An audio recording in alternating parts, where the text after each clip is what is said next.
Alors, la formation continue, c'est bien évidemment une démarche indispensable pour rester totalement en phase avec les besoins qui évoluent en nouvelles compétences en permanence dans les entreprises. Donc c'est une démarche absolument fondamentale.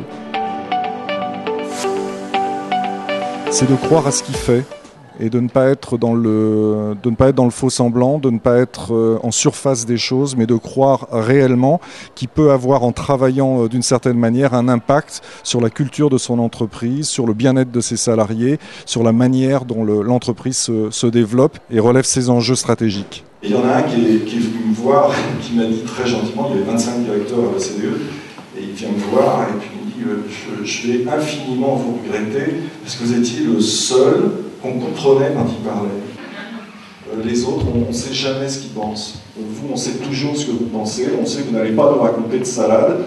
Parfois, vous nous dites des trucs qui sont désagréables, mais vous le dites toujours avec honnêteté, avec franchise, et ça vaut de l'or dans les organisations.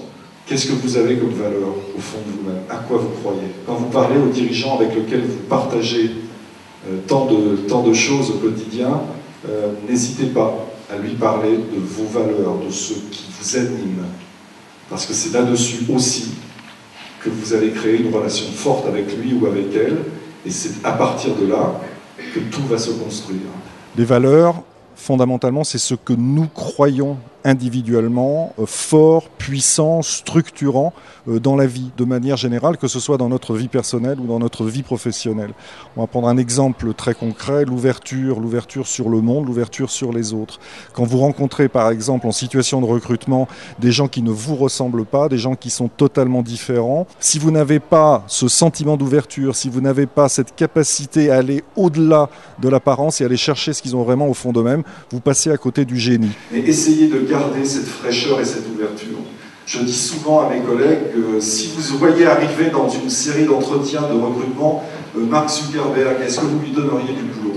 Qu'est-ce qu'il est capable d'apporter comme valeur ajoutée à l'entreprise dont je défends les couleurs? Et vous allez voir, si vous appliquez ce filtre-là, vous allez voir que des gens auxquels vous ne payez pas du tout attention, tout d'un coup prennent un relief que vous n'aviez pas deviné dans un premier temps.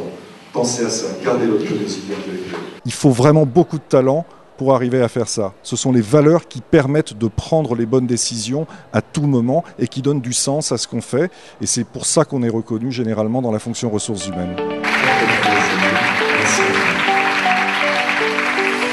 Je me reconnais totalement dans les valeurs du groupe IGS auquel j'adhère et c'est la raison pour laquelle j'ai accepté d'être le parrain de cette promotion.